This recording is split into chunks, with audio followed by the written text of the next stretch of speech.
Hi, I'm Tom here, and joined by Greg Lobanov, designer of Beastieball, previously Wondersong, Chicory, many other games. Greg, how are you doing? How's your PAX going? And how is Beastieball going? Everything's been going really great. Yeah, it's an easy game to demo. People like look at it and they get right away what kind of game it is. So I'm just kind of watching. It's nice. It's a good vibe here. I felt there's been a lot of updates to the demo in the past year, and like you've been having play tests and stuff. But perhaps most importantly, you're going to have an early access launch on Steam. But I'll say it does make sense. Would you explain sort of why you went into that decision? Well, we have a game that's basically done. So like the whole story is there. You can get to the end credits and post-game stuff. But there's just a lot of polished things that we're still working on. And it's the kind of game that's like, it's very open-ended.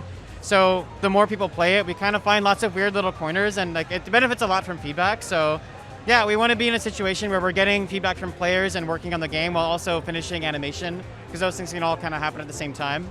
How big is the team? About 5 people, you'd say? It's closer to 10, honestly, yeah, depending on the week. So there's a lot of people who do a lot of small roles on it. But yeah, so it kind of feels like 10 people at any given time. But even so, 10 people and you got 100 beasties, is that right? So that's a whole lot to animate. It's a lot of work, and we don't cut corners on it. You know, they're all like hand-drawn frames, so it's high effort. And now one thing too about early access, you have a lot of additional modes in it. It's not just the story, right? Like how much work is all of that adding it in? Sure.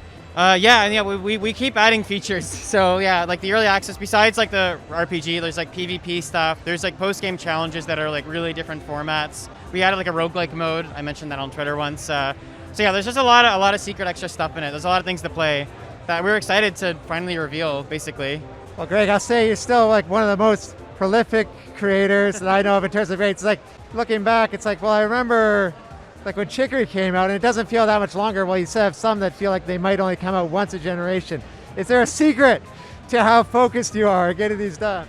I just like making video games a lot. That's all it is for me. Yeah, I just think it's so fun. Well, speaking of video games, one hilarious thing you said last year is... And I'll say I did try to use Unity for like a week, and I hated it so much. Just before the terms and conditions, can you see the future? I wish I could. I just want to put another thing I went to last week. Vancouver Game Garden was a neat effort you set up together for a bunch of creators. How important is that for you to like support other creators in the community? It's a big deal for me, especially, I mean, Vancouver is such an amazing scene of creative indie game developers, and I just felt that like no one in the city really knew that scene was there. So we wanted to make a community event to sort of show people that like, you know, in their own neighborhood, there were all these awesome, talented people making stuff.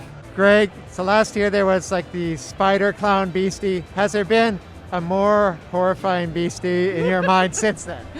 Nothing is more horrifying than the spider clown. I think that's about it. But there are definitely other beasties that I like for lots of other reasons that are still secret, and I cannot wait to not be secret anymore. Well, I'll just say, like, reading your emails about it being like a 25-hour long game, that's going to be like quite a chunk. And is there anything you'd like to say to fans or people waiting for it to finish up here? Just that I hope you look forward to it. Like, we really focus on making the beasties' individual personalities shine through, so we hope everyone has a really different type of adventure and gets really invested in like their creature and their social dynamics. Thank you so much, Greg. It's continuing to look great just playing the demo, and really looking forward to it. Thank you so much for your time.